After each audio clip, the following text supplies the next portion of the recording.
नमस्कार दोस्तों, SSC CGL की सीरीज़ को आगे बढ़ाते हुए 3 मार्च का सेकंड शिफ्ट का पेपर डिस्कस करेंगे। इसमें मैथ का सेक्शन देखते हैं और इस पेपर का जो पीडीएफ लिंक है मैं वीडियो के डिस्क्रिप्शन में डाल दूंगा। वहाँ पे आप टेलीग्राम ग्रुप ज्वाइन करके वहाँ से पीडीएफ प्राप्त करें। तो चलिए डिस्कस करते हैं इसमें मैथ का सेक्शन। मैथ का सेक्शन है आपके पास, हाँ, क्वेश्चन नंबर वन क्या कह रहा है कि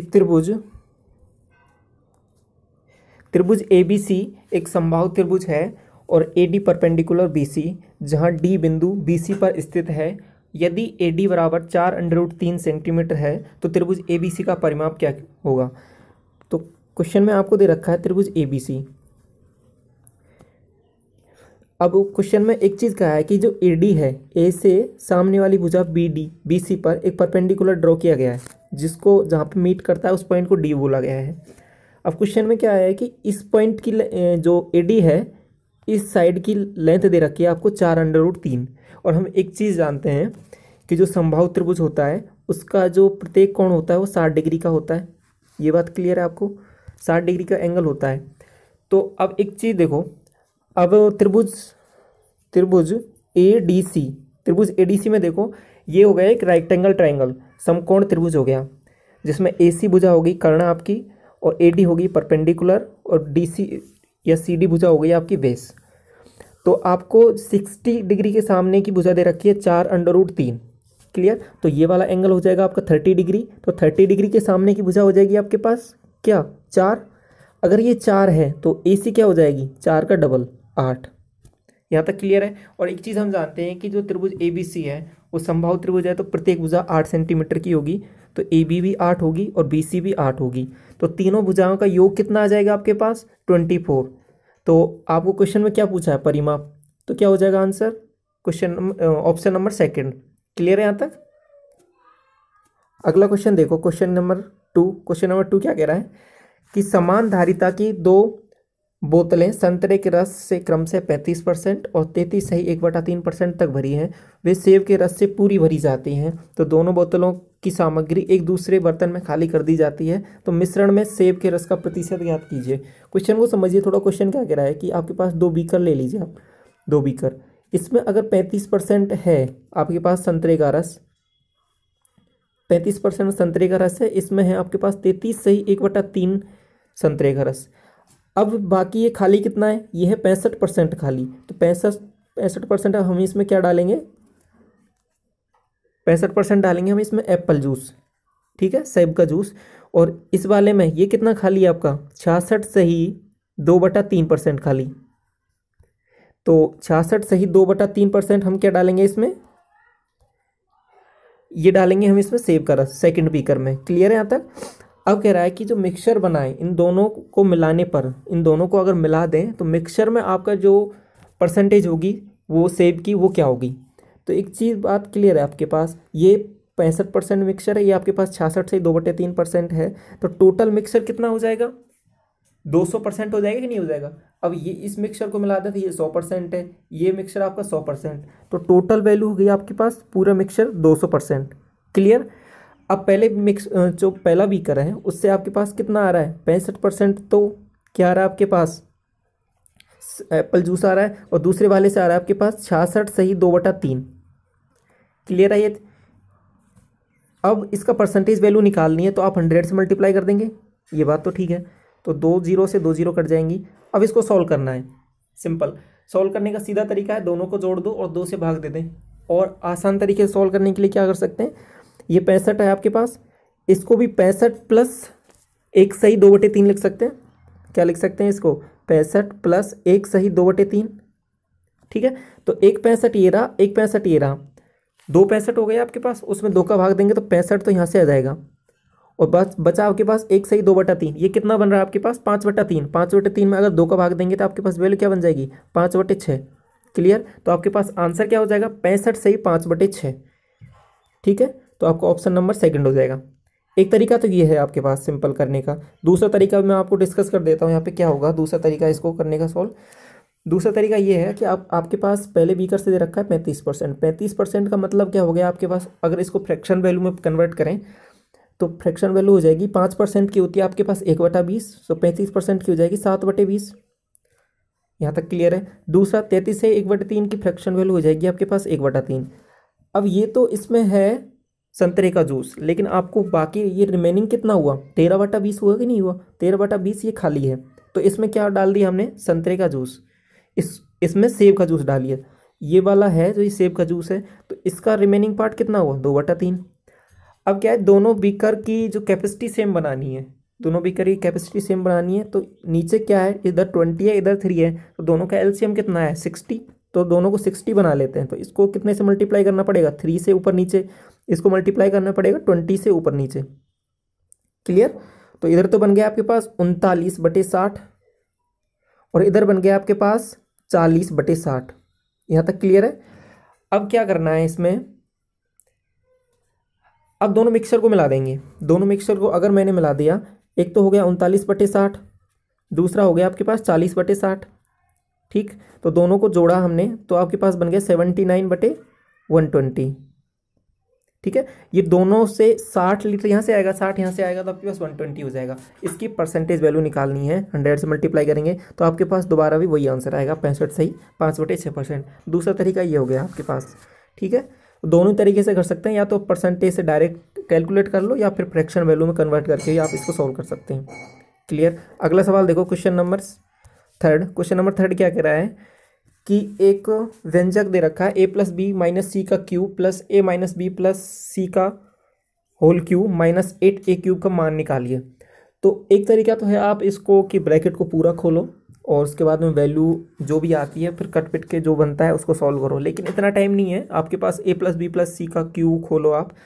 तो एक चीज़ मैं आपको यहाँ सजेस्ट करूँगा, अब यहाँ पे कुछ वैल्यू अज्यूम करके भी इनको सॉल्व करने की ट्राई करो, वही वैल्यू आप ऑप्शन में रख के भी ट्राई करना। जैसे कि मैंने अगर b और c को मैंने 0 मान लिया थोड़ी देर के लिए, अगर मैंने b और c को 0 मान लिया तो यहाँ से b हट गया, यहाँ से c हट गया, यहाँ से b, यहाँ से c, तो आपके पास क्या बन रहा है, a³ प्लस a³ 2a³ बन रहा है, 2a³ माइनस 8a³, यहाँ से ये बना, तो आपके पास बन रहा है -6a³। ठीक है, अब b और c को 0 रखने पर ऑप्शन से जो भी जिसमें भी -6a³ बन रहा है तो वो आपका आंसर हो जाएगा। तो अब मैंने क्या है कि पहले ऑप्शन में रख के देखा, इसको पहले ऑप्शन में रख के देखा, तो b और c को मैंने अगर पहले ऑप्शन में 0 रखा तो आपके पास बन रहा है 6, ये तो बन जाएगा 0 0, यहाँ से बन जाएगा ये भी 0 ये 0, तो -a इधर से बन रहा है और यहाँ से +a बन रहा है और ये 6 से बन रहा है, तो -6a³ पहले ऑप्शन से बन रहा है, तो ये आंसर हो सकता है पहला ऑप्शन। दूसरे ऑप्शन को देख लेते हैं, यहाँ से 3 लिख रहा है तो ये तो होगा ही नहीं ऑप्शन, फोर्थ ऑप्शन भी नहीं होगा। थर्ड ऑप्शन और देख लेते हैं, थर्ड ऑप्शन में क्या कह रहा है कि 6a, लेकिन यहाँ पे दोनों ही a पॉजिटिव हैं तो ये भी ऑप्शन नहीं होगा, तो केवल एक ही ऑप्शन है जो आपको -6a³ दे रहा है, तो केवल ये ऑप्शन एलिमिनेट करके भी हो जाएगा ये सवाल। ठीक है, तो आपको ये इसमें यही प्रेफर करना है कि ये ऑप्शन से आप इस क्वेश्चन को अटेम्प्ट करें। ठीक है, तो अगला सवाल देखो, अगला क्वेश्चन क्या कह रहा है, क्वेश्चन नंबर 4। क्वेश्चन नंबर 4 कह रहा है कि अनु किसी वस्तु का विक्रय मूल्य उसके उत्पादन की लागत से 25% अधिक निश्चित करती है।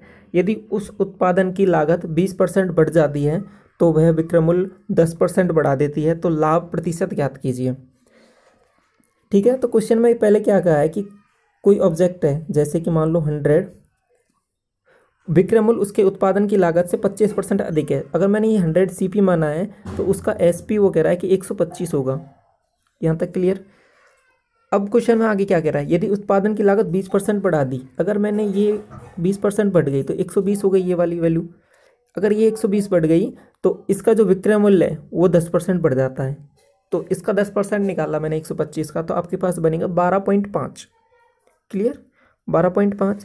तो ये क्या है कि बढ़ गया, तो अब आपके पास वैल्यू क्या बन जाएगी 137.5, ये आपके पास नई वैल्यू बन गई। आपके पास नया CP ये है, नया SP ये है। क्लियर, तो आपको निकालना है कि उसका लाभ परसेंटेज कितना है। तो अब इसको लाभ कितना हो रहा है, यहाँ से 17.5 आपको प्रॉफिट हो रहा है, कितने पे 120 पे, तो इसका परसेंटेज प्रॉफिट वैल्यू निकालेंगे तो क्या हो जाएगी 17.5/120 × 100। ठीक है, अगर इसको सॉल्व करते हैं तो आपके पास वैल्यू बनती है, वो बनती है, इसको अगर मैंने सॉल्व किया, इसमें डिवाइड किया और मल्टीप्लाई किया तो 1 0 से 1 0 और ये बन जाएगा 175 175/12 अगर मैंने भाग दिया तो लगभग 14.5 और कुछ वैल्यू बनती है। तो आपके पास अप्रॉक्स आंसर क्या हो जाएगा इसमें, दशमलव के एक ही स्थान तक निकालना है तो आपके पास 14.6, केवल एक ही ऑप्शन है 4th नंबर। ठीक है, तो आपके पास यही आंसर हो जाएगा इसमें। क्लियर। अब अगला सवाल देखते हैं क्या कह रहा है। क्वेश्चन नंबर 5 है आपके पास, ये सिंप्लीफिकेशन का सवाल है। तो क्या है कि ब्रैकेट वाइज सॉल्व करते हैं। ब्रैकेट वाइज सॉल्व किया तो पहले ब्रैकेट को अगर सॉल्व किया तो ऑफ का मतलब क्या होता है, मल्टीप्लिकेशन होता है आपके पास। तो 18 डिवाइडेड बाई, पहले ऑफ को सॉल्व करेंगे तो 2 मल्टीप्लाई बाई 1/4, इससे बन जाएगा आपके 1/2 और 1/2 का डिवाइड करना है 18 में। तो पहले ब्रैकेट से आपके पास वैल्यू बन गई 36। ये बात क्लियर है आपके पास। इसके बाद मल्टीप्लाई, दूसरे ब्रैकेट को सॉल्व करते हैं। दूसरे ब्रैकेट को सॉल्व किया मैंने तो हमारे पास पहले डिवाइड को सॉल्व करेंगे। डिवाइड को सॉल्व किया तो आपके पास वैल्यू बनेगी 2/3 को डिवाइड करना है 3/4 से, तो 4/3 बन जाएगा ये। तो 8/9। क्लियर है, ये 8/9 बन रहा है। 8/9 को मल्टीप्लाई करना है 5/8 से। ठीक है, तो 8 से 8 चल जाएगा आपके पास, तो 5/9 बन जाएगा। अब ये डिवाइड करना है इसको। अगला ब्रैकेट, इस ब्रैकेट को सॉल्व किया तो आपके पास बनेगी वैल्यू, ऑफ को हटाया तो मल्टीप्लाई का चिन्ह लगाया तो 3 3 9 और 4 4 16, तो 9/16 और 2/3। अगर मैंने डिवाइड को हटा के मल्टीप्लाई में कन्वर्ट किया तो 16/9। तो आपके पास यहाँ से बन जाएगा 32 बटे, तो यहाँ से वैल्यू बन रही है 36 मल्टीप्लाई बाई, ये 8 से 8 गया तो 5/9 मल्टीप्लाई, इस डिवाइड को हटा के मल्टीप्लाई में कन्वर्ट कर दिया तो 16 दूनी 32 और 9 27, 27/32। क्लियर। तो 9 से कट जाएगा ये 3 बार, और ये 4 से कट जाएगा 8 बार, और ये 4 से कट जाएगा 9 बार। तो आपके पास वैल्यू बनेगी, अगर मैंने इसको मल्टीप्लाई किया 5 3 15, 15 में 135/8, 135/8 बनेगा आपके पास वैल्यू। क्लियर, 135/8 बना। अब मैंने इसको अगर डिवाइड किया इसमें 8 से तो आपके पास वैल्यू बनेगी 16 सही 7/8, जो कि ऑप्शन नंबर सेकंड है आपका। क्लियर। तो ये सिंपल सा सवाल था आपका सिंप्लीफिकेशन का, ब्रैकेट वाइज सोल्व करना था इसको। अगला सवाल क्या कह रहा है, क्वेश्चन नंबर है 6। क्वेश्चन नंबर 6 कह रहा है कि ए निश्चित कार्य को 40 दिन में पूरा करता है, बी ए से 25% अधिक कुशल है, सी बी से 28% अधिक कुशल है। यदि वे एक साथ 5 दिन तक काम करते हैं तो अकेले बी द्वारा शेष कार्य को कितने दिन में पूरा किया जाएगा। तो क्वेश्चन में आपके पास डाटा गिवन है कि ए के बारे में और बी के बारे में। शुरू में बोल रहा है कि जो ए की बी की एफिशिएंसी है वो ए से 25% ज़्यादा है। 25% की फ्रैक्शन वैल्यू हो जाएगी आपके पास 1/4। अगर मेरे पास ए की एफिशिएंसी 4 है तो बी की एफिशिएंसी हो जाएगी 5। ये जैसे क्वेश्चन में गिवन है। अब सी के बारे में बात करते हैं। सी के बारे में बोल रहा है क्वेश्चन में कि वो बी से 28% अधिक है, तो मैंने बी का 5 माना है। इससे 28% अधिक का मतलब क्या हो गया, 128% वैल्यू ये कैलकुलेट करनी है। तो अगर मैंने इसको 5 से मल्टीप्लाई किया और 100 से डिवाइड किया तो आपके पास वैल्यू बनेगी। इसको सॉल्व करने का सीधा तरीका मैंने पहले ही बता चुका है कि 2 से ऊपर नीचे मल्टीप्लाई कर दो तो ऊपर बन जाएगा आपके पास 1280, नीचे बन जाएगा 200। अगर मैंने 2 से डिवाइड किया तो आपके पास वैल्यू बन रही है 64। तो 10 से डिवाइड करेंगे तो 6.4 वैल्यू बन जाएगी आपके पास। सी की एफिशिएंसी आ रही है आपके पास 6.4। तो ए बी सी के बारे में कह रहा है कि वो 5 दिन तक कार्य करते हैं, तो इन्होंने 5 दिन में कितना कार्य कर लिया होगा। इनकी एफिशिएंसी दे रखी है 1 दिन की ये है, तो टोटल एफिशिएंसी तीनों के मिला के कितनी हो गई आपके पास, तो 5 और 4 9, 9 और 6.4 ये हो जाएगी आपके पास 15.4। 15.4 एफिशिएंसी से ये 5 दिन तक कितना कार्य कर लेंगे, 15 5 75 और 5 दूनी 10, 77 इनका वर्क हो जाएगा। कितने दिन का, ये हो जाएगा इनका 5 दिन का वर्क। अब टोटल वर्क निकाल लेते हैं एक बार, टोटल वर्क कितना है। तो टोटल वर्क को अगर मैं कैलकुलेट करूँ यहाँ पे तो उसको करेंगे, शुरू में जो स्टेटमेंट दिया है कि ए 40 दिन में पूरा कर सकता है किसी कार्य को, तो ए की एफिशिएंसी कितनी है 4, तो 4 की स्पीड से 40 दिन में करेगा तो टोटल काम कितना हो गया आपके पास 160। 160 में से आपके पास 77 काम तो इन्होंने कर लिया 5 दिन में, तो आपके पास वैल्यू कितनी बनी, ये 3 बन जाएगा, 8 हो जाएगा तो 83। तो 83 आपके पास वैल्यू रिमेनिंग है। 83 को अब कौन कंप्लीट करेगा, केवल बी। तो 83 को किससे डिवाइड करेंगे 5 से, तो हम जानते हैं 16 पंजे 80, 3 बचा 3/5, तो 16 सही 3/5 आपका इसका आंसर हो जाएगा। ठीक है, तो ये आपके पास डाटा आ जाएगा, ये ऑप्शन नंबर 3 यहाँ तक क्लियर है। अगला सवाल देखो, क्वेश्चन कह रहा है कि क्वेश्चन नंबर 7। क्वेश्चन नंबर 7 है आपके पास, 2 से ही 1/3 वर्षों के लिए 10% वार्षिक दर पर ब्याज गणना वर्ष के अंत में करते हुए निश्चित राशि का चक्रवृद्धि ब्याज 1201.60 है, तो वह धनराशि कितनी है, ये कैलकुलेट करना है आपको। तो इसको सॉल्व करने का आपसे क्वेश्चन पूछ रहा है चक्रवृद्धि ब्याज के बारे में। तो हम जानते हैं पहले 10 साल का है, 10% की फ्रैक्शन वैल्यू होती है 1/10, तो 10 से कितना हो गया आपके पास 11, ये पहले साल का सिनेरियो है। दूसरे साल का सिनेरियो है 10 से 11, लेकिन तीसरे साल देखो यहाँ पे 2 साल तक तो ठीक है, लेकिन तीसरे साल का फ्रैक्शन वैल्यू दे रखी है 1/3, मतलब 2 साल तो कंप्लीट है, लेकिन तीसरे साल 1/3। तो 10% का 1/3 से और मल्टीप्लाई करेंगे तो आपके पास बनेगा 1/30। यहाँ तक क्लियर? 1/30, तो 30 से हो जाएगा आपके पास ये वैल्यू 31। क्लियर? तो इन तीनों को मल्टीप्लाई किया तो ये बन जाएगा आपके पास 3000, और अगर मैंने इसको मल्टीप्लाई किया 31 को 121 से, तो अगर मैं 31 को 121 से मल्टीप्लाई करता हूँ तो ये हो जाएगा 121 और ये 31, दोनों को मल्टीप्लाई किया तो 1, ये हो जाएगा 2 और ये 3 5,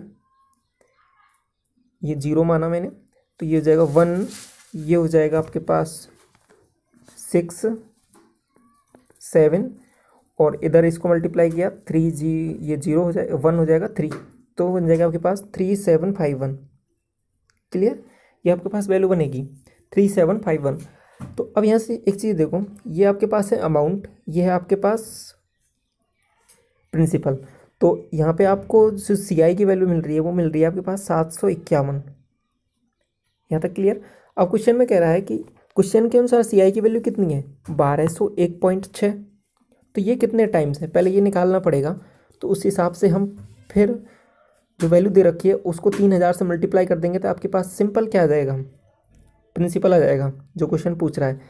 तो अगर मैं 1201.60 इसका मैं देखूँ 751 से कितना टाइम्स है ये, तो अगर मैंने इसका भाग दिया इसमें तो ये 16 टाइम्स होगा इसका, लेकिन क्या है ये पॉइंटर लग रहा है तो ये हो जाएगा आपके पास 1.6 को अगर 3000 से मल्टीप्लाई करेंगे तो आपके पास वैल्यू बनेगी 48,000, लेकिन पॉइंट है तो 4800। ठीक, तो आपका आंसर हो जाएगा 48, ऑप्शन नंबर 3। अगला सवाल देखो, क्वेश्चन नंबर 8 क्या कह रहा है कि जब 200 को एक धन पूर्णांक x से विभाजित किया जाता है तो आपके पास शेषफल 8 बचता है, तो x की कितनी पॉसिबल वैल्यूज़ हैं। तो 200 को मैंने x से डिवाइड किया तो 8 बचेगा, रिमाइंडर क्या बच रहा है आपके पास 8। अब एक चीज़ यहाँ पे ध्यान दो, 8 बच रहा है तो मतलब क्या है कि अगर मैं इसमें से 200 में से 8 कम कर दूँ तो वह x से कम्प्लीटली डिविजिबल होगा। ये बात समझ में आई होगी आपको। तो 8 अगर मैंने माइनस किया तो 192 बना आपके पास, यहाँ तक ठीक। 192 के फैक्टर देखो, ये किस किस से डिविजिबल होता है, 1 इसके फैक्टर हो जाएंगे आपके पास 64 को मल्टीप्लाई करना है 3 से, तो 64 कितना होता है, 64 होता है आपके पास 2 की पावर 6 और ये होता है आपके पास 3 की पावर 1, तो टोटल नंबर ऑफ फैक्टर्स कितने हो जाएंगे इसके, तो ये तो हो जाएगा 6 और 1 7, और एक को एक बढ़ाएंगे तो 2, 7 दूनी 14, तो टोटल नंबर ऑफ फैक्टर्स हो गया आपके पास 14। टोटल नंबर ऑफ फैक्टर हो गए 14, लेकिन क्या 14 आंसर होगा, नहीं 14 आंसर नहीं होगा। अब 14 आंसर में क्या है कि वो सभी फैक्टर आ गए जो 192 के हैं, लेकिन हमें वो फैक्टर लेने हैं जो 8 से बड़े हैं, 8 या 8 से छोटे फैक्टर हमें काउंट नहीं करने। तो टोटल नंबर फैक्टर हो गए 14। अब उसमें से क्या क्या हटाने पड़ेंगे हमें, एक तो हट जाएगा एक हट जाएगा 2, अब 3, एक 4 हो जाएगा। अब यहाँ पे आपको होगी 5 नहीं लेंगे क्योंकि 192 का 5 फैक्टर नहीं होता, तो 5 नहीं लेंगे। 6, हाँ 6 हो सकता है, ठीक है। 7 नहीं होगा, 8 हो जाएगा। क्लियर? तो कितने फैक्टर हो गए, 2, 2 4, 2 6, तो 6 फैक्टर ऐसे हैं जो क्या है कि 8 या 8 से कम है, इनको माइनस कर देना 14 में से, कितनी वैल्यूज हैं 6, तो आपके पास आंसर हो जाएगा 8। तो x से कितने पॉसिबल वैल्यूज हैं, तो ये केवल 8 हैं जो 8x की पॉसिबल वैल्यूज हैं। क्लियर? तो ये नया टाइप का सवाल था जो इस बार पूछा गया है। अगला क्वेश्चन है क्वेश्चन नंबर 9। क्वेश्चन नंबर 9 कह रहा है आपके पास कि यदि a और b एक ही समय पर क्रमशः x और y स्थानों से एक दूसरे की ओर बढ़ते हुए चलना शुरू करते हैं, a की चाल b की चाल से 20% अधिक है, रास्ते में मिलने के बाद ए और बी क्रम से वाई और एक्स बिंदु तक पहुंचने में 2 से 1/2 और एक्स घंटे लगते हैं, तो एक्स का मान क्या होगा। तो इस वैल्यू को कैलकुलेट करने के लिए तो यहाँ पे ऐसा कुछ दिया हुआ है कि ए और बी के बारे में, एक्स और वाई स्थान है, ए यहाँ से चलना शुरू करता है, बीच में किसी पॉइंट पे मिलते हैं ये, फिर उसके बाद में यहाँ पे पहुँच जाता है ए। बी यहाँ से चलना शुरू करता है तो इस पॉइंट पे मिलते हैं और यहाँ पे पहुँच जाता है बी। ठीक है, तो अब ऐसी कंडीशन हो जब आप ये इनका बीच का पॉइंट दिया हो, मीटिंग पॉइंट, और कुछ टाइम के बीच रिलेशन हो और स्पीड के बीच रिलेशन हो, तो इसका रिलेशन का फॉर्मूला होता है सीधा सिंपल SA/SP √TB/TA। ठीक है, ऐसे और SP हो जाएगा, ए और बी की स्पीड का रेशियो हो जाएगा यहाँ पे, और TB/TA हो जाएगा इनके टाइम का रेशियो। क्लियर है, और अंडर रूट लगाना है। तो अब क्वेश्चन में क्या दे रखा है आपके पास, ए और बी का रेशियो का कितना दे रखा है, बी की चाल ए से, बी की चाल 20% दे रखी है, ए की चाल उससे अधिक है। ठीक है, तो ए और बी का रेशियो हो जाएगा 20% की वैल्यू होती है आपके पास 1/5, तो 6/5। ठीक है, तो ए की अगर बी की स्पीड 5 होगी तो ए की 6 हो जाएगी, तो रेशियो यहाँ पे हो गया 6/5। अब आगे क्या कह रहा है क्वेश्चन में, इनके टाइम के बारे में क्या कहा है, ए का टाइम कितना है यहाँ पे 2 से 1/2, तो यहाँ पे वैल्यू क्या होगी आपके पास 5/2। क्लियर है यहाँ पे, तो 5/2, 2 ऊपर जाएगा ए का टाइम। बी का टाइम कितना हो जाएगा, एक्स मान लेते हैं, क्वेश्चन में एक्स ही दिया है, तो ये कैलकुलेट करना है। तो इसको कैलकुलेट करने के लिए आप क्या करेंगे, सिंपल पहले अंडर रूट को हटाएंगे, अंडर रूट घटाने के लिए स्क्वायर किया, स्क्वायर से क्या बनेगा आपके पास, इधर वैल्यू बन जाएगी आपके पास, ये 6/5 था, तो इधर बन गया 36/25, और उधर वैल्यू आपके पास बन गई 2x/5। 5 से ये कट जाएगा 5 बार, 2 से कट जाएगा ये 18 बार।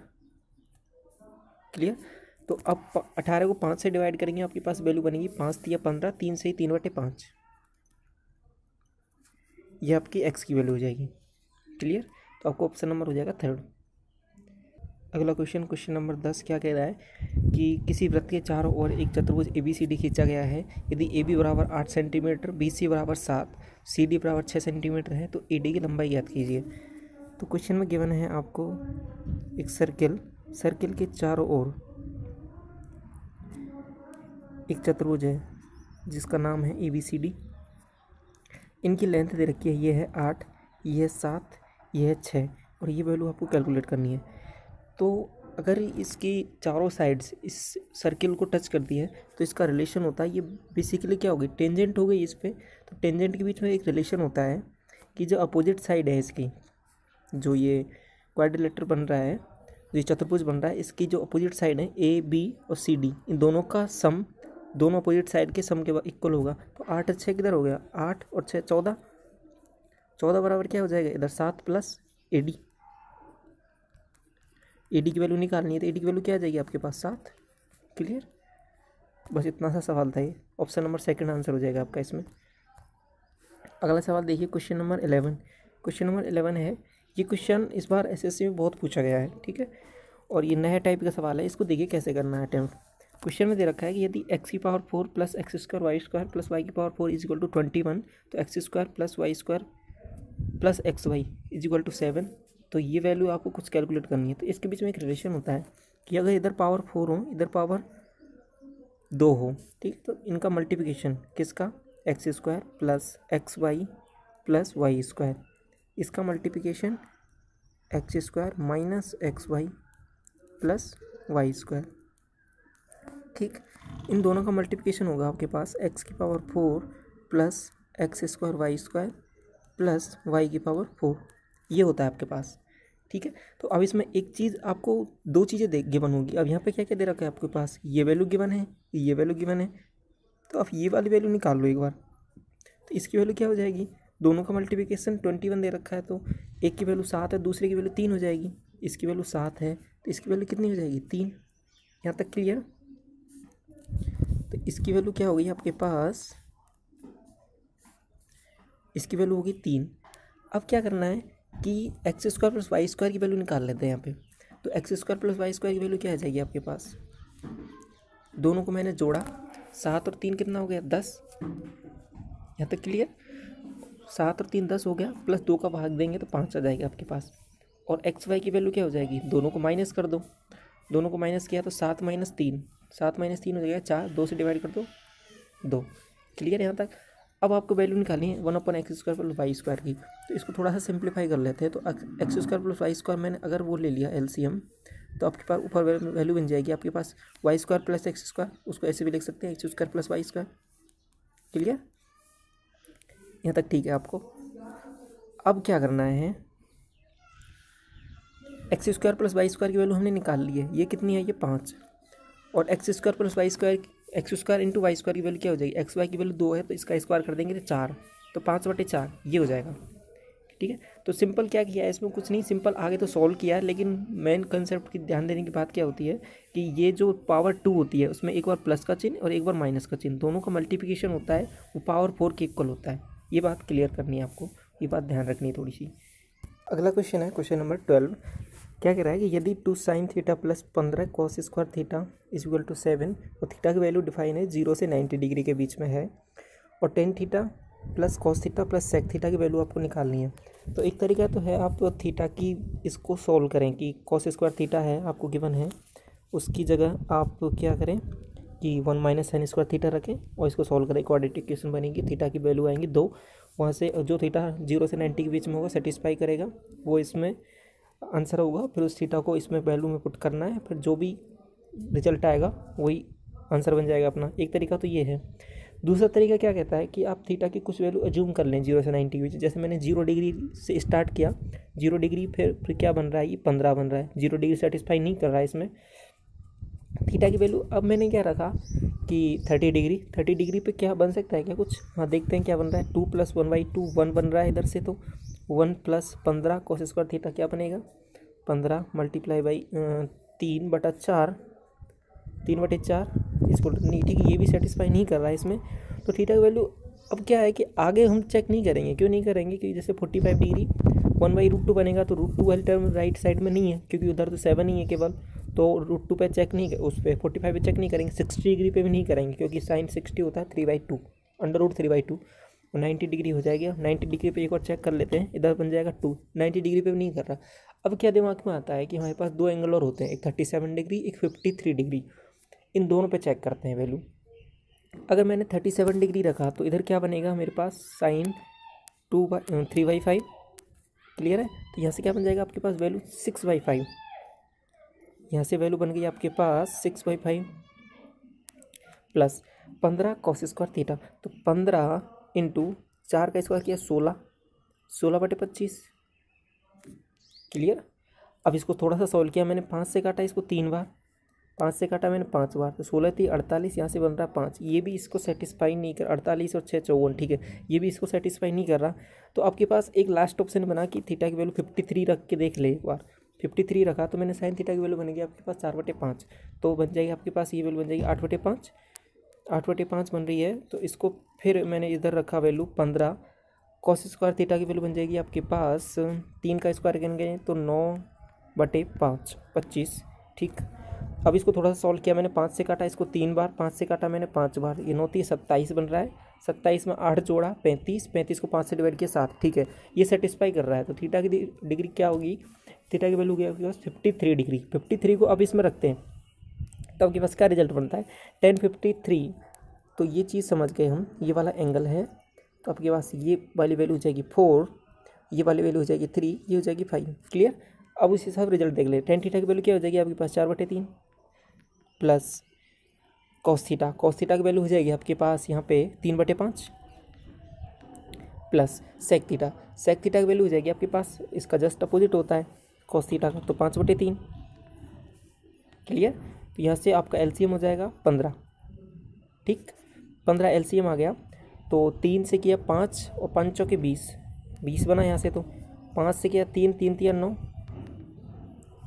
3 से किया 5 5 25, ये क्लियर है आपके पास।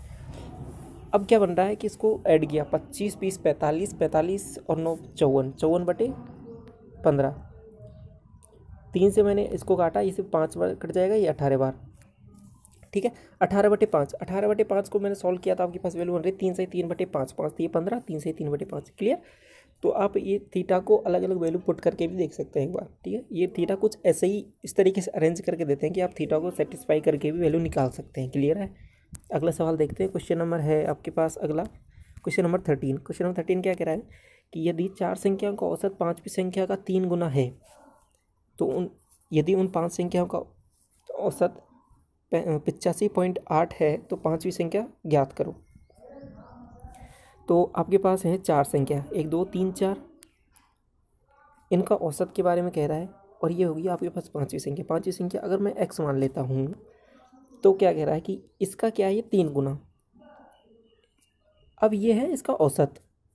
यहाँ पे एक चीज़ ध्यान देंगे, ये इसका औसत है तो ये टोटल संख्या कितनी हो जाएंगी, ये 12x हो जाएंगी ना। 4 संख्या है तो क्या हो जाएगी, ये 12x प्लस 1x 13x, तो टोटल संख्या कितनी होगी 13x। इनका एवरेज है 85.8, तो वो संख्याएं टोटल कितनी होंगी, टोटल संख्या 5 है तो 5 से मल्टीप्लाई कर देंगे, 13 से डिवाइड करेंगे, 13 पंजे 65, 13 छिंग 78 और 13 छिंग 78। ठीक है, 6.6 को अगर 5 से मल्टीप्लाई करेंगे तो आपके पास आंसर आएगा 33। क्लियर। तो ये सवाल था क्वेश्चन नंबर 30। इसमें सिंपल एवरेज का कंसेप्ट लगाना था और क्वेश्चन सॉल्व हो जाता। आगे बढ़ते हैं। Question number 14। क्वेश्चन नंबर 14 क्या कह रहा है आपके पास, यदि व्यंजक दे रखा है कि cosec 55 plus theta minus sec 5 minus theta minus 10 55 plus theta cot 35 plus theta.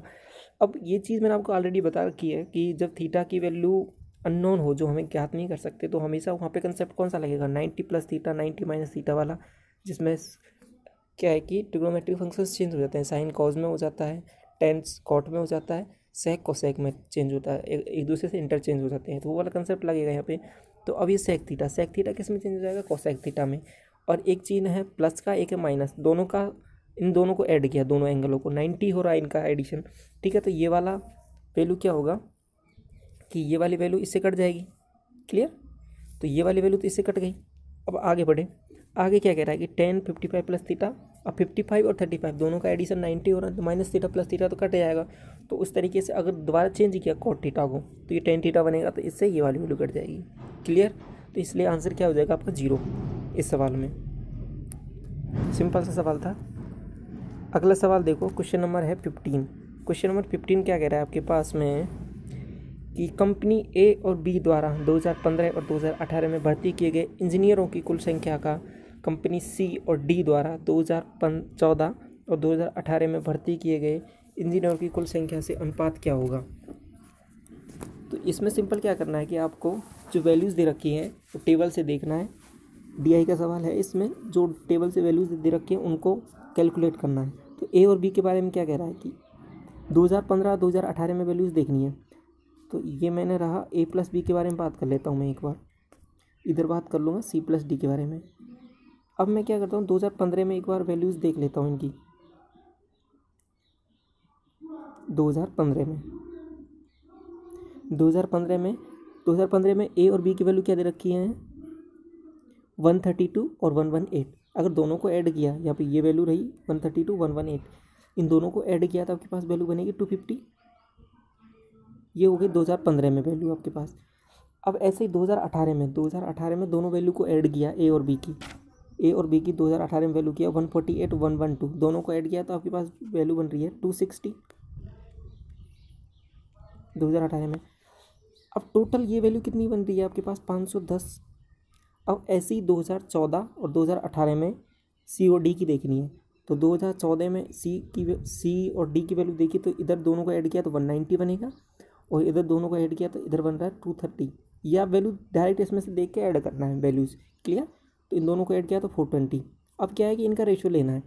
अब ये किससे घट रहा है, 3 से घटेगा आई थिंक, हाँ 3 से घट जाएगा तो 17 थी 51 बन जाएगा ये, और 0 से तो 0 चला ही जाएगा तो ये 14 बन जाएगा। तो 17:14 सिंपल वैल्यूज़ कैलकुलेट करनी थी इसमें तो, और आपका आंसर हो जाएगा ऑप्शन नंबर 3। क्लियर यहाँ तक। अगला सवाल देखो, क्वेश्चन नंबर 16। क्वेश्चन नंबर 16 क्या कह रहा है आपसे कि यदि x 12.8 और 64.8 का मध्यानुपाती है और y 38.8 और 57.6 का तृतीयानुपाती है, तो 2x अनुपात y किसके बराबर होगा। पहले इस वाले को सॉल्व करते हैं, इससे x की वैल्यू निकाल लेते हैं, फिर y को कैलकुलेट करेंगे। मध्यानुपाती का मतलब क्या होता है कि दोनों को मल्टीप्लाई किया और उसका अंडर रूट लिया तो मेरे को मध्यानुपाती वैल्यू आ जाएगी। तो दोनों को मल्टीप्लाई किया मतलब 12.8 इंटू 64.8, क्लियर। इन दोनों को मल्टीप्लाई किया। अब देखो एक चीज़ ध्यान रखनी है, 2 पॉइंट आ गए तो एक पॉइंट के एक संख्या छोड़ के पॉइंट लगेगा, ये तुम्हारे दिमाग में क्लियर है। अब क्या देखना है आपको, 128 बन गया है, ये बन रहा है आपके पास 648। तो 128 को मैं क्या लिख सकता हूँ, 2 की पावर 7, क्लियर, 2 की पावर 7 बन गया। और इधर क्या बनेगा 648। इसमें से अगर मैंने क्या किया कि 8 कॉमन ले लिया तो ये बन जाएगा 8 गुना 81, क्लियर। और 81 को मैं लिख सकता हूँ 3 की पावर 4 और 8 को लिख सकता हूँ 2 की पावर 3। 2 की पावर 3 और 2 की पावर 7, 2 की पावर कितना बन गया 10, और इसका अंडर रूट लेना है तो 2 की पावर 5 बाहर आ गया मेरे पास। और इधर 3 की पावर 4 है तो बाहर ले लूँगा तो मैं 3 की पावर 2 बाहर आएगा। 2 की पावर 5 का मतलब होता है 32 और 3 का स्क्वायर मतलब होता है आपके पास 9। तो 32 को अगर मैं 9 से मल्टीप्लाई करता हूँ तो मेरे पास वैल्यू बनती है इसकी 288। 288 का मतलब क्या है कि पॉइंट एक बार लगाना है तो 28.8, क्लियर। ये मेरे पास आ गई एक्स की वैल्यू, ठीक। तो एक्स की वैल्यू मेरे पास क्या आ गई 28.8, यहाँ तक ठीक। अब इसके बाद में क्या करना है कि वाई की वैल्यू कैलकुलेट करनी है। तो वाई की वैल्यू कैलकुलेट करने के लिए मैंने क्या किया, वाई का क्या दे रखा है कि ये तृतीयानुपाती। तृतीयानुपाती का मतलब क्या हो गया है कि जो सेकंड टर्म दे रखी है आपको, जैसे कि 57.6, इसका स्क्वायर को फर्स्ट टर्म से डिवाइड करेंगे तो आपका तृतीयानुपाती की वैल्यू आ जाती है। ये अनुपात समानुपात के बेसिक रूल्स है ना। तो 57.6 को स्क्वायर किया और डिवाइड किया 38.4 से, तो इसको सिंपल सॉल्व करना है। अब एक तरीका तो आप इसको यहीं सॉल्व कर लो या फिर क्वेश्चन जो पूछा उस हिसाब से सॉल्व कर लो। क्वेश्चन क्या पूछा है 2 इंटू एक्स, तो 2 इंटू एक्स का मतलब क्या हो गया 28.8 बराबर, इधर क्या दे रखा है इसका अनुपात लेना है बेसिकली 57.6 मल्टीप्लाई बाई 57.6 बटे 38.4। अब देखो 57.6 से 57.6 बन जाएगा, ये बन रहा ही नहीं बन रहा, दो को जस्ट डबल है ना इसका 28.8 का, तो इससे तो ये कट गया। अब उसके बाद में क्या करना है, इसको सॉल्व करना है। एक पॉइंट से तो एक पॉइंट हट जाएगा आपके पास, यहाँ पे इस पॉइंट से तो ये पॉइंट हट गया। अब मैंने क्या किया, इसको सॉल्व किया तो अगर मैंने इसको 2 से मल्टीप्लाई किया, 2 से इसको मैंने काटा तो ये बन जाएगा आपके पास 2, 1 बचा 2 × 16, 1 बचा 2 × 16 28.8, और ये बन जाएगा आपके पास 192, क्लियर 192 बन रहा है ये। अब इसके बाद में क्या किया कि इसको सॉल्व किया आगे फर्दर, तो इसका जैसे कि इसको मैं 4 से डिवाइड हो जाएगा कि हाँ बिल्कुल, 4 7 28 और 4 दूनी 8, और ये कितनी बार बन जाएगा 4 चौके 16, 3 4 8 32। अब आगे किससे सॉल्व होगा, ये 16 से हो रहा है क्या,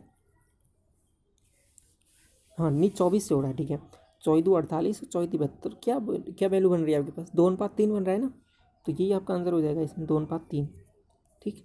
ये सिंपल सॉल्व करना है आपके पास वैल्यू। आपको बेसिक कंसेप्ट पता होना चाहिए, मध्यानुपाती क्या होता है, तृतीयानुपाती क्या होता है, क्लियर। तो अगला सवाल देखिए क्या कह रहा है। अगला सवाल है क्वेश्चन नंबर 17 कह रहा है कि एक रेस ट्रैक है जिसकी एक रिंग के आकार का है, जिसकी आंतरिक त्रिज्या और बाहरी आंतरिक परिधि और बाहरी परिधि क्रम से 440 और 506 है। तो 6 सेंटीमीटर स्क्वायर के हिसाब से ट्रैक को समतल करने में क्या व्यय होगा। क्वेश्चन में कुछ इस तरीके से गिवन है आपको कि ऐसा, अब ये जो शेडेड पोर्शन है ये वाले को आपको क्या करना है, समतल करना है। तो यहाँ पे क्या है, 2 सर्किल दिख रहे हैं आपको, एक तो अंदर वाला एक बाहर वाला। बाहर वाले की परिधि रखी है आपके 506, अंदर वाले की रखी है 440। अब हम जानते हैं अगर 44, अगर आपके पास 44 यानी 44 आपके पास परिधि हो तो उसकी रेडियस होती है 7। अगर ये 440 है तो अंदर वाले की परिधि क्या हो गई, मतलब 10 टाइम्स है उसका 44 का, 44 का अगर परिधि हो तो आपके पास 7 रेडियस होती है उसकी, लेकिन अगर ये 440 है तो ये कितना हो जाएगा, 70 रेडियस हो जाएगी। अंदर वाले की 70 रेडियस हो गई आपके पास। यहाँ तक क्लियर है आपको? क्या फिर इसको आप बेसिक से भी निकाल सकते हैं, टू कैसे कि 2πr बराबर 440। अब यहाँ से रेडियस निकाल लो आप, वही आएगी आपके पास 70 ही, ठीक है। या फिर एक स्टैंडर्ड सर्किल आप एज्यूम करके भी वैल्यू कैलकुलेट कर सकते हैं। अब अगले वैल्यू निकालते हैं 506 से। 506 क्या है कि 440 प्लस 66। 440 का तो क्या पता चल गया आपको कि ये 10 टाइम्स है, प्लस 66 का मतलब क्या हो गया, 66 है आपके पास 44 का कितना टाइम्स, 3/2 मतलब 1.5 टाइम्स। तो ये टोटल कितना हो गया, 11.5। बाहर वाला सर्किल हो गया 11.5। 11.5 को आप मल्टीप्लाई करेंगे किससे, 70 से। Is it clear? 11 को आप 75 से 70,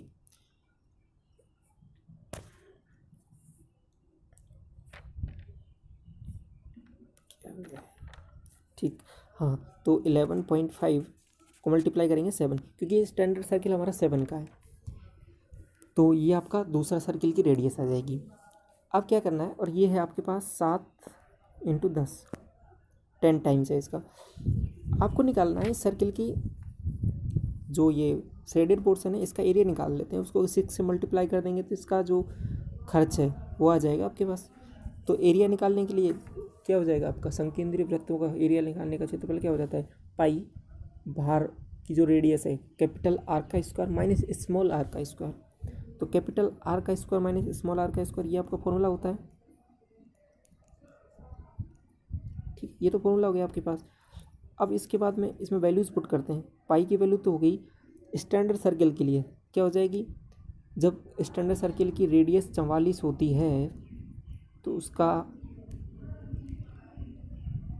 जो उसकी परिधि अगर 44 होती है तो उसकी रेडियस 7 होती है, और उसका एरिया होता है वो 154 होता है। क्लियर? ये आप वैसे भी निकाल सकते हैं। मैं आपको ये, अगर आपको ये तरीका नहीं आता कि 44 ये 154 ये क्या हो रहा है, तो आपको सीधा तरीका भी बता दूंगा मैं बाद में, दूसरा तरीका क्या होता है। एक बार इसको समझने की कोशिश कीजिए, इससे थोड़ा क्या कि कैलकुलेशन आपको थोड़ी कम करनी पड़ती है। क्लियर? तो अब क्या करना है कि 154 आपकी हो गई इसका एरिया, ये क्योंकि 7 रेडियस का टाइम्स है। तो दूसरी चीज़ क्या हो गई, 11.5 माइनस 10.5 कि आर का स्क्वायर मतलब 11.5 का स्क्वायर माइनस 10 का स्क्वायर। तो 11.5 का स्क्वायर माइनस 10 का स्क्वायर, ये चीज़ हो गई आपके पास। अब इसको क्या लिख सकते हैं, a+b और a-b से खोल के लिख सकते हैं ना। तो क्या हो जाएगा 11.5 प्लस 10 और 11.5 माइनस 10। यहाँ तक क्लियर है आपको? तो आपके पास वैल्यू बन जाएगी 154 × 1.5। और 1.5 क्यों, a+b a-b से, और यहाँ से बन जाएगा 21.5। क्लियर? अब क्या है कि इसका जो खर्चा है वो खर्चा कितना दे रखा है, खर्चा दे रखा है 6 रुपये। तो इसको 6 से मल्टीप्लाई करना, ये तो आपके पास आ गया एरिया। अगर मैं इसको 6 से मल्टीप्लाई और कर दूं तो आपके पास ये आ गया उसका पूरा लेवलिंग करने का उसका खर्चा। तो इसको मल्टीप्लाई किया तो यहाँ से बन गया 9 को मल्टीप्लाई करना है 154 से इंटू 21.5। इसको अगर मैं सॉल्व करता हूँ तो आपके पास वैल्यू बनती है 29799, ठीक है, जो ऑप्शन नंबर 3 है आपका। अब एक चीज़ तो ये हो गई, आपको एक तरीका ये है। दूसरा तरीका मैंने आपको क्या बताया है कि आप सिंपल क्या कर सकते हैं कि जो आपके पास 2 सर्किल थे, पहले सर्किल की परिधि दे रखी है, दूसरे सर्किल की परिधि दे रखी है, तो ये वाली रेडियस निकाल सकते हैं आप। ये वाली रेडियस आ जाएगी आपके पास 70, 2πr = 440।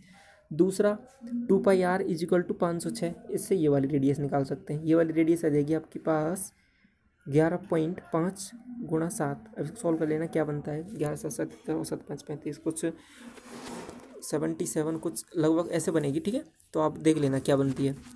तो उस हिसाब से ये दोनों रेडियस आ गई आपके पास, दोनों रेडियस आ गई तो आप ये वाला एरिया निकाल सकते हैं।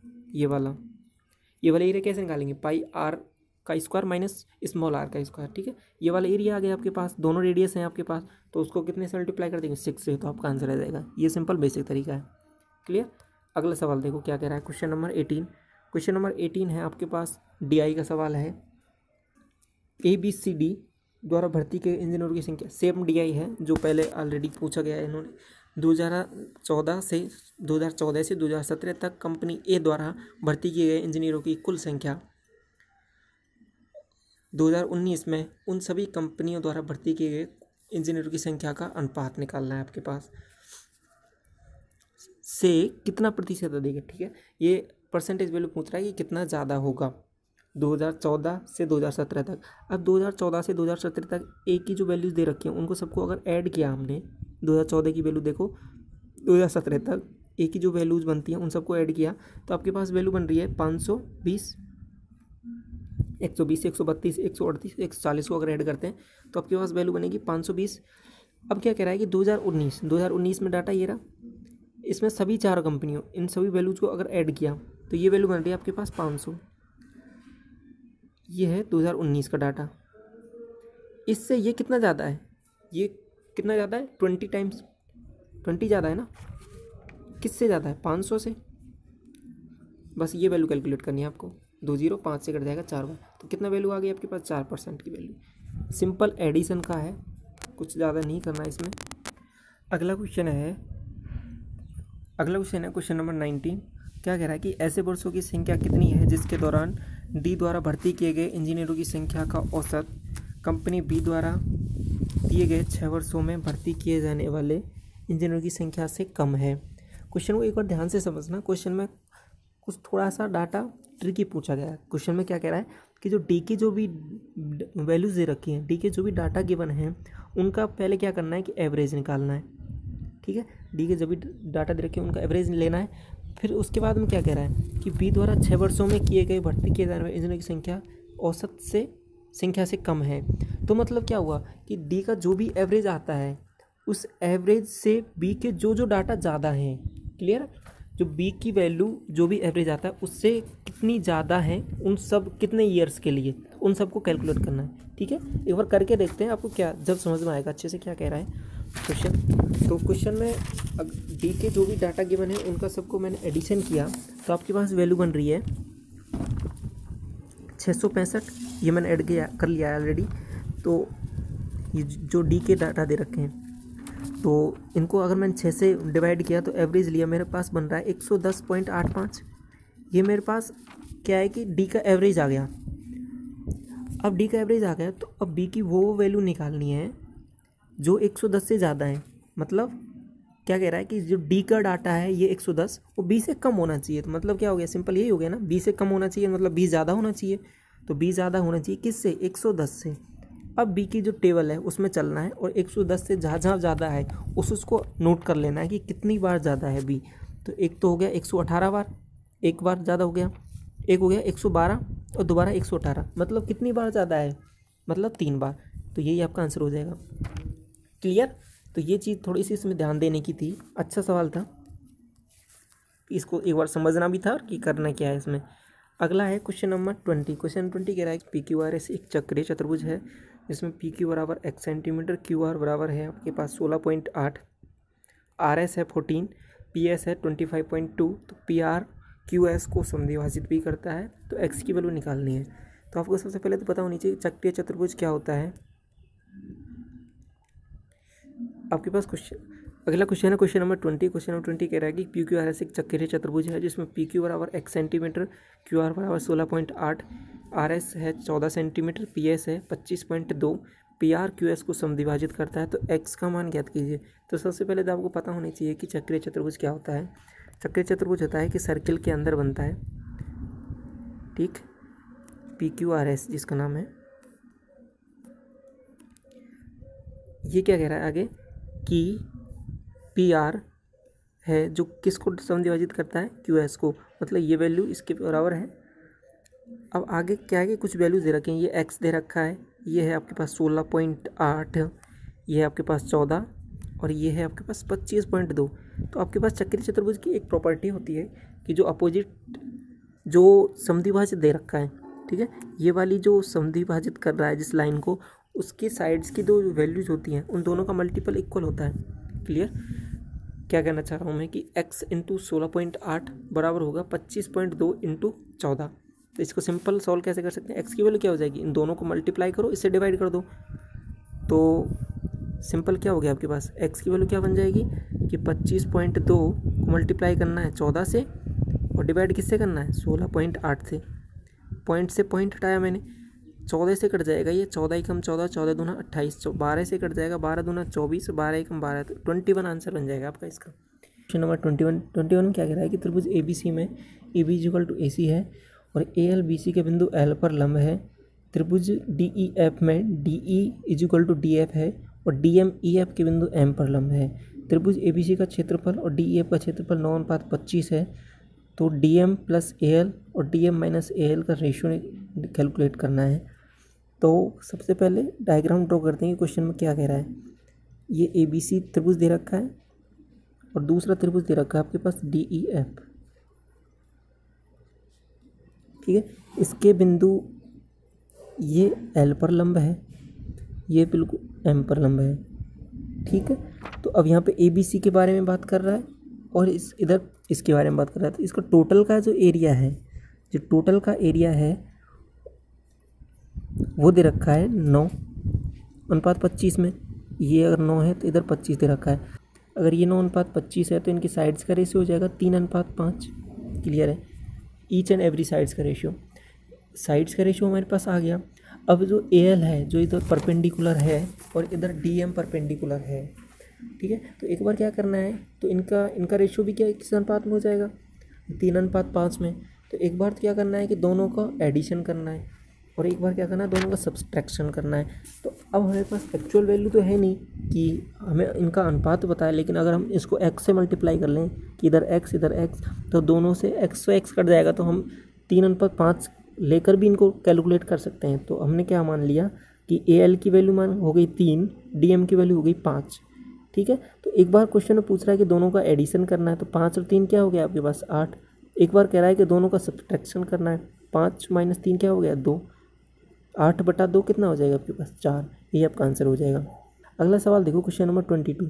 क्वेश्चन नंबर 22 में क्या कह रहा है कि 2014 और 2017 में कंपनी बी द्वारा भर्ती किए गए इंजीनियरों की कुल संख्या 2015 से 2019 तक कंपनी सी द्वारा भर्ती किए गए इंजीनियरों की संख्या का कितना प्रतिशत है। अब यहाँ पे एक चीज़ गौर करने की है, यहाँ पे जो पहला बी का डाटा पूछ रहा है वो है 2017 और 2014, केवल 2 ईयर्स का पूछ रहा है, ना कि 2014 से 2017। ये बात को थोड़ा सा ध्यान देना है यहाँ पे। तो अगर मैंने दोनों को ऐड किया 2014 और 2017 की बी की वैल्यू को, तो आपके पास वैल्यू बन रही है 90 और 2017 में है 106। तो दोनों को ऐड किया मेरे पास बनेगा 196। ये बात क्लियर है आपके पास। अब दूसरी चीज़ क्या कह रहा है कि 2015 से 2019 तक, 2015 से 2019 तक सी की जो वैल्यूज़ दे रखी हैं, 2015 से ये रही सी की वैल्यूज़ यहाँ पे 93 से और 2019 तक 110 तक, इन सभी को ऐड करना है तो आपके पास वैल्यू बनती है 500। क्लियर। इसका जो परसेंटेज वैल्यू आती है वो आपको कैलकुलेट करनी है, ठीक है। तो आपको सिंपल क्या करना है कि जो 196 को 5 से डिवाइड करना है। तो इसको डिवाइड करने का मैंने ऑलरेडी रूल बता दिया है आपको कि 5 से, अगर 5 से डिवाइड करना है तो ऊपर 2 से मल्टीप्लाई कर दो, नीचे 2 से मल्टीप्लाई कर दो, तो ऊपर बन जाएगा 39.2 और नीचे बन जाएगा 10। तो आपके पास डायरेक्ट वैल्यू क्या आ जाएगी 39.2। ये आपका आंसर हो जाएगा ऑप्शन नंबर 1। अगला क्वेश्चन है क्वेश्चन नंबर 23 में क्या कह रहा है कि यदि sec theta minus tan theta sec theta upon tan theta का रेशियो दे रखा है 3:5, ठीक है। तो इसमें कंपोनेंट डिविडेंड लगाते हैं तो आपके पास वैल्यू बन जाएगी sec theta plus tan theta. एक बार मैंने इसको अगर अपोजिट किया तो आपके पास क्या बन जाएगा sec theta upon tan theta. ये बन जाएगा आपके 5 और 3 8 और 5 - 3 2, तो आपके पास वैल्यू बन जाएगी 4। अब sec theta upon tan theta इसको थोड़ा सा और सिंप्लीफाई करते हैं। तो sec थीटा को मैं क्या लिख सकता हूँ 1/cos और इसको क्या लिख सकता हूँ sin/cos। cos से cos गया था आपके पास 1/cos sin थीटा बन रहा है। तो sin थीटा की वैल्यू क्या बन रही है आपके पास 1/4। क्लियर है। तो आपके पास sin थीटा की वैल्यू बन गई 1/4। तो मतलब क्या हुआ कि 4 अगर ये है तो 1 ये हो गया, तो ये वाली वैल्यू क्या हो जाएगी बेस हो जाएगी आपके पास 16 - 1 मतलब √15। अब आपके पास सभी एंगल्स की वैल्यू आ गई। अब आपसे जो पूछ रहा है उसकी वैल्यूज निकाल लो। आपको कह रहा है कि cosec theta plus cot theta. Cosec theta क्या हो जाएगा आपके पास 4 हो जाएगा, प्लस कॉट थीटा की वैल्यू हो जाएगी आपके पास √15।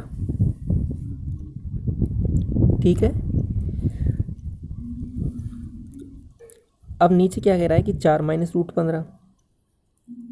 अब ऊपर नीचे इसका सिंप्लीफिकेशन करेंगे तो नीचे तो बन जाएगा 16 माइनस 15, 1 बन जाएगा, ऊपर बन जाएगा 4 का स्क्वायर किया √15 का स्क्वायर किया 31 बन रहा है, और 4 × 8। तो ठीक है, इसको सिंपल मल्टीप्लाई करेंगे 4 प्लस √15 से ऊपर नीचे,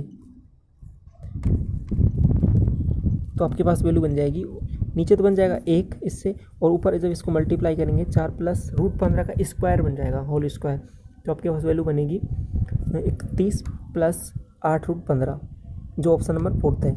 क्लियर, तो आपके पास ये हो गया क्वेश्चन नंबर 23। अगला है क्वेश्चन नंबर 24। क्या कह रहा है कि x³ + 3x + 1 = 0। तो x⁴ + 1/x⁴ की वैल्यू निकालनी है आपको। तो यहाँ से एक बार जो आपको क्वेश्चन में गिवन है उसको थोड़ा गौर से देखिए। तो क्या दे रखा है आपको कि x + 3x को मैं उधर ले जाता हूँ, तो आपके पास बन गया -3x x² + 1 = -3x। अब x से मैंने पूरे क्वेश्चन को डिवाइड कर दिया, तो x + 1/x क्या बन गया -3। यहाँ तक ठीक है आपको। अब इसके बाद हम क्या करना है कि मेरे को पावर 6 लानी है। या तो आप पहले क्या कर लो, क्यूब कर लो, या फिर आप पहले क्या कर लो, स्क्वायर कर लो। दोनों तरीके से आप निकाल सकते हैं। तो पहले मैंने क्या किया कि इसका स्क्वायर कर लिया, स्क्वायर किया तो इधर मेरे पास वैल्यू बन जाएगी 3 × 3 = 9, और इधर बन जाएगा, इधर मैंने किया स्क्वायर इसका, तो आपके पास वैल्यू बन गई इधर तो 9, और इधर माइनस होगा तो 7। ठीक है, 7 बन गया इधर मेरे पास वैल्यू इसकी। यहाँ तक क्लियर। अब इसके बाद में क्या करना है कि मेरे को पावर 6 निकालनी है। तो अब मैं इसका क्यूब कर देता हूँ, तो x⁴ बन गया इधर, और 1/x⁴। अब इसका भी क्यूब करना है, 7 का क्यूब किया मेरे पास तो 343 बन रहा है, माइनस 3 × 7, ये भी माइनस करना होता है। क्या होता है p³ - 3p, आपको ध्यान होगा। ठीक है, ये वाली चीज़ों को सॉल्व करने के लिए p³ - 3p ये वाला है। 343 में से 21 माइनस करेंगे, आपके पास वैल्यू बन जाएगी आपके पास 322। क्लियर, ऑप्शन नंबर से 3rd ये आपका आंसर हो जाएगा। लास्ट क्वेश्चन क्या कह रहा है कि एक डीलर किसी वस्तु का मूल्य 40% अधिक अंकित करता है। तो मतलब क्या कह रहा है कि अगर आपके पास 100 किसी वस्तु का मूल्य है, 40% अधिक अंकित करता है, तो कितना कर दिया उसने अंकित 140। ठीक है, अब क्या कह रहा है आगे देखो क्वेश्चन में, उसे अंकित मूल्य पर 20% और 25% की 2 क्रमिक छूट दी जाती है। अब यहाँ पे क्या है कि 2 डिस्काउंट दे रखा है, तो 25% की और 20% की, इनसे एक डिस्काउंट वैल्यू निकालते हैं। तो रिजल्टेंट डिस्काउंट कितना हो जाएगा 20 + 25 45, और -25 20, इससे रिजल्टेंट डिस्काउंट निकालते हैं तो कितना हो जाएगा आपके पास। ये रिजल्टेंट डिस्काउंट निकालने का फॉर्मूला होता है कि D1 + D2 - D1 D2/100। तो यहाँ से बन गया 45, ये बन गया आपके पास 5। ठीक है, तो ये आपके पास 5 बन गया, तो 45 में 5 गया 40%। 40% किसकी वैल्यू है आपके पास, डिस्काउंट की वैल्यू है। तो आपके पास डिस्काउंट की वैल्यू 40 है, तो एक्चुअल वैल्यू आपके पास कितनी हो जाएगी 40% डिस्काउंट है, तो इसके 60% निकाल लूँ मैं, तो ये आपके पास उसका मूल्य आ जाएगा। 60% मैंने जैसे ही निकाला इसका, तो आपके पास 14 की 84। ठीक है, 84 रुपये आ गया आपके पास। अब क्या कह रहा है, यदि उसे 140 रुपये की हानि होती है। अब हमारे अनुसार हानि कितने की हो रही है उसको, यहाँ पे देखो, हमारे अनुसार हानि हो रही है उसको 16 रुपये की। क्वेश्चन के अनुसार हो रही है 140 की, हमारे अनुसार हो रही है 16 रुपये की। और हमें निकालना क्या है, उस वस्तु का क्रय मूल्य। उस वस्तु का क्रय मूल्य कितना माना था हमने 100। ठीक है, ये वाली वैल्यू अब कैलकुलेट करनी है। तो मैंने 4 से काट दिया इसको 25 बार। ठीक है, 4 से मैंने 25 बार काट दिया इसको।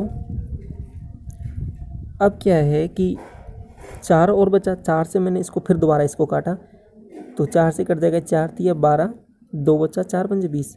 तो 25 को 35 से मल्टीप्लाई करना है, तो आपके पास वैल्यू क्या बनेगी 875। ठीक है, दोनों को मल्टीप्लाई किया तो 875 बन रहा है आपके पास वैल्यू। तो ये आपका आंसर हो जाएगा इसका। ठीक है, तो इस वीडियो में यहीं तक रखते हैं। Thank you.